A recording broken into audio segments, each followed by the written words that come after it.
Pagbasa mula sa aklat ni Propeta Isaías.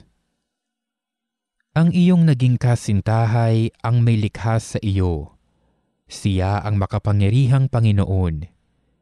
Ililigtas ka ng Diyos ng Israel. Siya ang hari ng lahat ng bansa.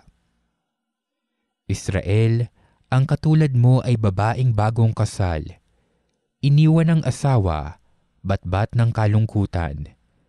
Ngunit tinawag kang muli ng Panginoon sa kanyang piling at sinabi, "Sandaling panahong kitang iniwanan, ngunit dahil sa tapat kong pag-ibig, muli kitang kukupkupin. Sa tindi ng galit, nilisan kita sandali, ngunit habang panahon kong ipadarama sa iyo ang tapat kong pagmamahal." Iyan ang sabi ng Panginoon na nagligtas sa iyo. Nang panahon ni Noe, ako ay sumumpang di na mauulit na ang mundong ito'y gunawin sa tubig. Gayon din sa ngayon, iiwasan ko nang sa iyo'y magalit at hindi na kita parurusahan uli. Maguguho ang mga bundok at ang mga burol, ngunit ang pag-ibig ko'y hindi maglalaho at mananatili ang kapayapaang aking pangako. Iyan ang sinasabi ng Diyos na Panginoon na nagmamahal sa iyo. Sinabi ng Panginoon, "O Jerusalem, nagdurusang lungsod na walang umaliw sa kapighatian. Muling itatayo ang mga pundasyon mo. Ang gagamitin ko'y mamahaling bato. Gagamitin ko'y ruby sa mga tore mo. Batong maningning ang iyong pintuan, at sa mga pader ay mga hiyas na makinang. Ako ang magtuturo sa iyong mga anak. Sila'y magiging payapa at buhay ay uunlad. Patatatagin ka ng katarungan at katwiran. Magiging malayo sa mananakop at sa takot." Ang salita ng Diyos. Poong sa akin nagligtas, ang dangal mo'y aking galak. O Panginoon ko, sa iyong ginawa, kita'y pinupurit, ako'y iniligtas. Kaya ang kaaway ay di na nakuhang matuwa't magalak. Mula sa libingang daigdig ng patay, hinango mo ako at muling binuhay. Ako nakasama nilang napabaon sa kailaliman. Poong sa akin nagligtas, ang dangal mo'y aking galak. Purihin ang poon, siya ay awitan ng lahat ng tapat na mga hinirang. Iyong gunitain ang mga ginawa ng Diyos na banal. Ang kanyang ginawa ay alalahanin at pasalamatan. Hindi nagtatagal yaong kanyang galit, at ang kabutihan niya'y walang wakas. Ang abang may hapis at tigmak sa luha, sa buong magdamag. Sa bukang liwayway ay wala ng lungkot, kapalit ay galak. Poong sa akin nagligtas, ang dangal mo'y aking galak. Kaya't ako'y dinggin, ikaw ay mahabag sa akin, o poon, ako ay pakinggan. Mahabag ka, poon, ako ay dinggin mo at iyong tulungan. Nadama ko'y galak ng iyong hubarin ang aking panluksa. Sa pasasalamat sa iyo, o poon, ay di magsasawa. Poong sa aking nagdigtas, ang dangal mo'y aking galak. Pagbasa mula sa aklat ni Propeta Isaías. Sinabi ng Panginoon, "Narito ang tubig, mga nauuhaw. Ang mga walang salapi ay kumuha rito at bumili ng pagkain. Hali kayo at bumili ng alak at gatas. Bumili kayo, ngunit walang bayad. Bakit ginugugol ang salapi sa mga bagay na hindi nakabubusog? Bakit inuubos ang pera sa mga bagay na walang halaga? Makinig kayo sa akin at sundin ang utos ko, at matitikman ninyo ang pinakamasarap na pagkain. Pumarito kayo, kayo ay lumapit, at ako'y pakinggan. Makinig sa akin nang kayo'y mabuhay. Ako'y may gagawing walang hanggang tipan at ipalalasap sa inyo ang pagpapalang ipinangako ko kay David. Ginawa ko siyang hari at puno ng mga bansa, at sa pamamagitan niya'y ipinamalas ang aking kapangyarihan. Iyong tatawagin ng mga bansang hindi mo kilala, mga bansang di ka kilalay sa iyo pupunta, dahilan sa Panginoon, Banal ng Israel, ang Diyos na nagbalat sa iyo'y dumakila.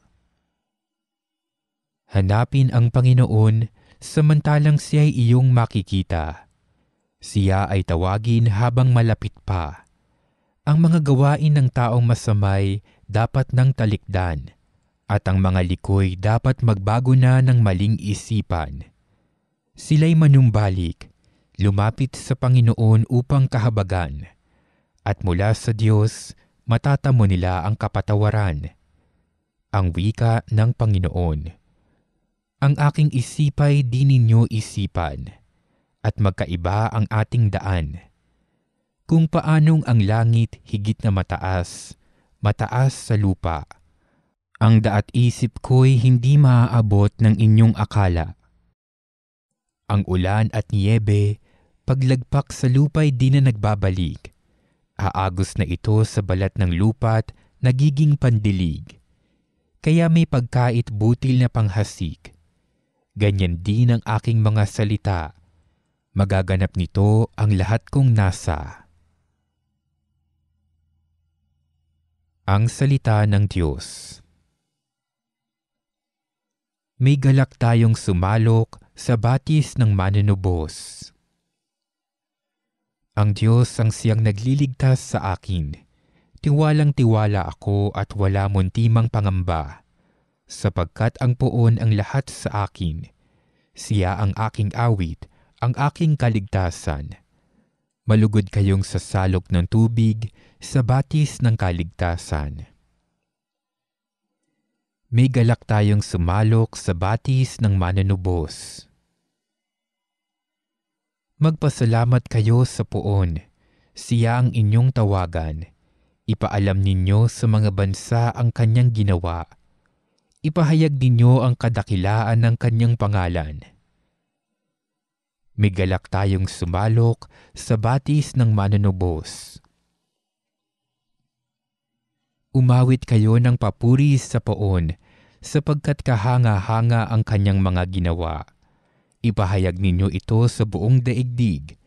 Mga anak ng Sion, umawit kayo ng buong galak, sapagkat nasa piling ninyo ang dakila at ang banal ng Israel. May galak tayong sumalok sa batis ng manunubos. Pagbasa mula sa aklat ni Propeta Baruk. Dinggin mo, Israel, ang mga kautosang nagbibigay buhay. Makinig ka at nang ikaw ay matuto. Israel, bakit ka nasa lupain ng iyong mga kaaway? Bakit ka tumanda sa ibang lupain? Bakit itinakwil kang parang patay at ibinilang na sa mga patay? Ang dahilan ay sapagkat itinakwil mo ang bukal ng karunungan. Kung lumakad ka lang sa landas ng Diyos, sana'y namumuhay kang matiwasay sa habang panahon. Hanapin mo ang bukal ng pangunawa, lakas at kaalaman, at malalaman mo kung nasaan ang mahabang buhay, ang liwanag na sa iyo'y papatnubay, at ang kapayapaan. May nakatuklas na ba kung saan nakatira ang karunungan o nakapasok sa kanyang taguan ng yaman? Ang Diyos na nakaaalam ng lahat ng bagay, ang tanging nakakikilala sa karunungan. Natatarok din niya ito sa pamamagitan ng kanyang kaalaman. Siya ang lumikha at naglagay dito ng lahat ng uri ng mga hayop. Nag-utos siya at lumitaw ang liwanag. Nanginginig ito sa takot kapag siya'y tumatawag. Tinawag din niya ang mga tala at madali silang nagsitugon. Narito po kami. Lumagay sila sa kani-kanilang lugar at masayang nagniningning para bigyang lugod ang lumikha sa kanila. Ito ang ating Diyos. Walang makapapantay sa Kanya. Alam niya ang daan ng karunungan at ito'y ipinagkaloob niya sa lingkod niyang si Jacob, kay Israel na kanyang minamahal. Mula noon, nakita na sa daigdigang karunungan at nananatili sa sangkatauhan. Ang karunungan ang siyang aklat ng mga utos ng Diyos, ang batas na mananatili magpakilanman. Ang manghawak dito ay mabubuhay at ang tumalikod ay mamamatay. O bayang Israel, tanggapin ninyo ang karunungan at lumakad kayo sa kanyang liwanag. Huwag ninyong ibigay sa ibang lahi ang inyong karangalan at ang mga karapatan. Mapalad tayo mga Israelita, pagkat alam natin kung ano ang nakasisiya sa Diyos. Ang salita ng Diyos. Panginoon, iyong taglay ang salitang bumubuhay. Ang batas ng Panginoon ay batas na walang kulang.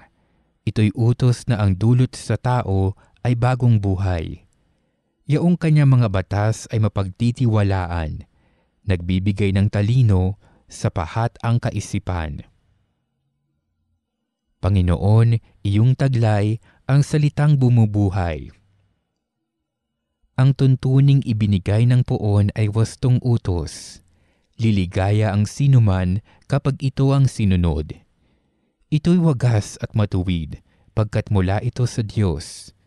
Pangunawa ng isipan, yaong bungang idudulot. Panginoon, iyong taglay ang salitang bumubuhay. Yaong paggalang sa poon ay marapat at mabuti. Isang banal na tungkulin na iiral na parati. Pati mga hatol niya'y matuwid na kahatulan. Kapag siya ang humatol, ang pasya ay pantay-pantay. Panginoon, iyong taglay ang salitang bumubuhay. Ito'y higit pa sa ginto na maraming nagnanais, higit pa sa gintong lantay na ang hangad ay makamit. Matamis pa kaysa sa pulot na sakdal tamis, kahit anong pulot ito na dalisay at malinis. Panginoon, iyong taglay ang salitang bumubuhay.